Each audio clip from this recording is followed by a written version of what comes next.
আসসালামু আলাইকুম। মায়া আলোর দিগন্ত চ্যানেলে আপনাদের সবাইকে জানাই স্বাগতম। এই চ্যানেলটি একটি হৃদয় ছোঁয়া যাত্রা, যেখানে আমরা জীবন, অনুভূতি, সম্পর্ক ও আত্মজ্ঞান নিয়ে কথা বলি। কবিতা, গল্প, আত্মোন্নয়নমূলক বক্তব্য এবং মানসিক প্রশান্তির বার্তা নিয়ে আমাদের প্রতিটি ভিডিও তৈরি।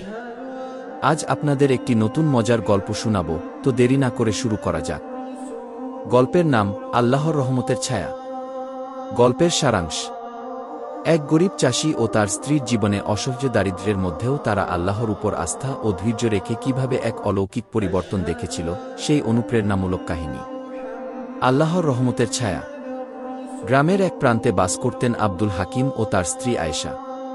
তারা খুব গরিব হলেও অত্যন্ত পরহেজগার ছিলেন। 5 ওয়াক্ত নামাজ কখনোই ছুটত না, আর সর্বদা আল্লাহর উপর ভরসা রাখতেন। আব্দুল হাকিম চাষাবাদ করতেন অন্যের জমিতে।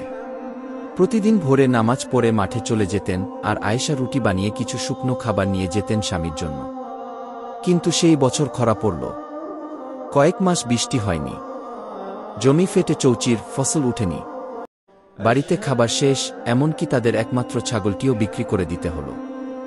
একদিন আয়েশা বললেন, হাকিম, কিছুই তো আর অবশিষ্ট নেই। আল্লাহর কাছে দোয়া করি, তিনিই আমাদের সাহায্য করুন। হাকিম উত্তর দিলেন, আল্লাহ আমাদের পরীক্ষা নিচ্ছেন, আর আমি জানি তিনি কখনো বান্দাকে ছেড়ে দেন না।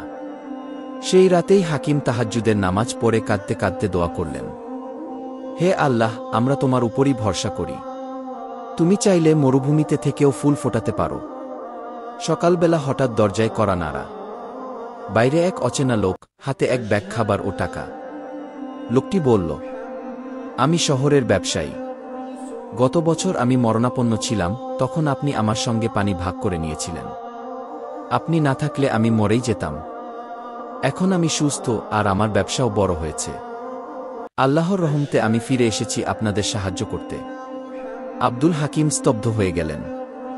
তিনি তো ভুলেই গিয়েছিলেন সেই ঘটনা। ব্যবসায়ী চলে গেলে হাকিম ও আয়েশা দুজনেই সেজদায় পড়ে গেলেন, বললেন, আমরা কিছুই করি নাই, আল্লাহই সবকিছু করেছেন। এরপর হাকিম নিজের একটা ছোট জমি ভাড়া নিলেন, কিছু গরু কিনলেন, আয়েশা মুরগি পালা শুরু করলেন। ধীরে ধীরে সংসার চলতে লাগল সচ্ছলভাবে।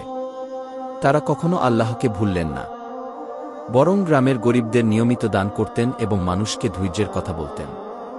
শিক্ষা: আল্লাহ তার বান্দাদের পরীক্ষা করেন, কিন্তু কখনোই ছেড়ে দেন না। ধৈর্য, দোয়া ও আল্লাহর উপর ভরসা রাখলে অবস্থা বদলাতেই পারে। একটি ছোট ভালো কাজও আল্লাহর দরবারে অমূল্য হয়ে উঠতে পারে। যদি গল্পটি ভালো লেগে থাকে, অনুগ্রহ করে লাইক দিন, সাবস্ক্রাইব করুন এবং আপনার মতামত শেয়ার করুন। আপনার একটি মন্তব্য আমাদের জন্য অনেক মূল্যবান। ভবিষ্যতে আপনি কোনো গল্প শুনতে চান, জানাতে ভুলবেন না। আসসালামু আলাইকুম ওয়া রাহমাতুল্লাহ।